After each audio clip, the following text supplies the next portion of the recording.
एक इंसान जब आपको अपनी तरीके से इस्तेमाल नहीं कर सकता है तो वो बोलने लगता है कि आप बदल गए हो, और फिर उसकी इस बात से असर हो जाता है हमें, और हम उसके सामने सफाई पेश करने लगते हैं और ये प्रूफ करने में लग जाते हैं कि देखो हम नहीं बदले हैं।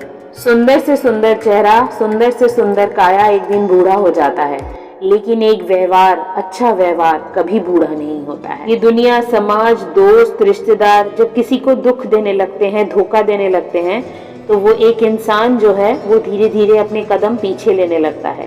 पीछे लेते लेते जिस दिन उसकी पीठ दीवार पे लग जाती है, तब वो भरोसा करना बंद कर देता है।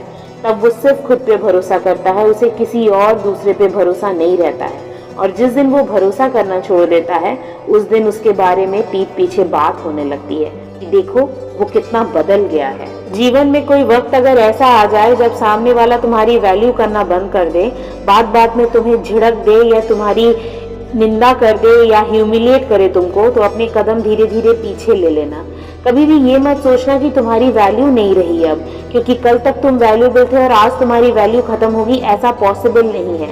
बस बात इतनी सी है समझने वाली कि जो तुम्हारी निंदा कर रहा है, जो तुम्हें ह्यूमिलिएट कर रहा है या जो तुम्हारी कदर नहीं कर रहा है, उसके पास अब क्षमता ही नहीं बची है तुम्हारी वैल्यू करने की। तुम्हारी वैल्यू कभी भी कम नहीं हुई है, ना ही कभी होगी।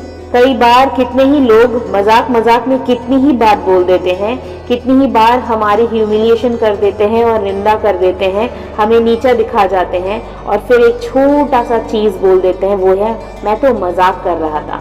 मुझे आज तक यही समझ में नहीं आया कि तुम्हारे मजाक की हद मुझे और कितना नीचे गिरा के पूरी होगी। तुम्हारा वक्त अच्छा आ रहा है, इसका एक सबसे बड़ा प्रूफ बताऊं? जब तुम्हें बहुत ज़्यादा समाज से तकलीफ मिलने लगे, जब तुम्हारा मन हमेशा खराब रहने लगे, और जब कोई तुम्हें बहुत धोखा दे दे, बहुत बड़ा वाला, तब समझना कि अब तुम्हारा अच्छा वक्त शुरू हो गया है। क्यों पता है? क्योंकि तब तुम दुनिया को समझने लगोगे। जिस दुनिया को तुम अपना मान रहे थे, जिस दुनिया के लिए तुम सब कुछ अपना न्यौछावर कर रहे थे, तुम्हें अब समझ में आ गया है कि तुम्हारी लिमिट कितनी होनी चाहिए। अगर आज ये बात ठान लो कि तुम्हें तुम्हारा जीवन खूबसूरत बनाना है, तो सहना सीखो, तर्क करना कम कर दो। देखो सामने कौन है, क्या तर्क करने लायक है, तभी तर्क करो, वरना तर्क मत करो। इग्नोर करना सीखो, अवॉइड करना सीखो, और सबसे बड़ी बात, एक्सपेक्टेशन को जीरो कर दो। अगर ये कुछ चीजें अपना लो अपने जीवन में, तो तुम्हारा जीवन अपने आप खूबसूरत हो जाएगा। तुम्हें किसी पे निर्भर नहीं रहना पड़ेगा अपने जीवन को खूबसूरत बनाने के लिए। जिस तरीके से अगर हम एक सफेद रंग को काला बोल देते हैं, तो सफेद रंग इस कोशिश में नहीं जुट जाता कि खुद को प्रूव करे कि वो सफेद है, काला नहीं है। वो सफेद ही रहता है और चुप रहता है। धीरे धीरे जिसने सफेद को काला बोला है वही गलत प्रूफ हो जाता है। ठीक उसी तरीके से अगर हमारे बारे में कोई कुछ गलत बोलता है, तो हम उसको इस प्रूफ में लग जाते हैं कि देखो तुमने जो बोला वो गलत है, मैं वैसा नहीं हूँ। और इस चक्कर में हम कहीं कहीं देर तक आर्ग्यूमेंट भी करते हैं, बहस करते हैं, चिल्लाने लगते हैं, गुस्सा हो जाते हैं। हम कभी इस बात को समझ ही नहीं पाते कि अगर सामने वाले ने सफेद को काला बोला है तो ये उसकी गलती है, ये हमारी गलती नहीं है। तो हम क्यों प्रूव कर रहे हैं कि देखो रंग सफेद है, काला नहीं है?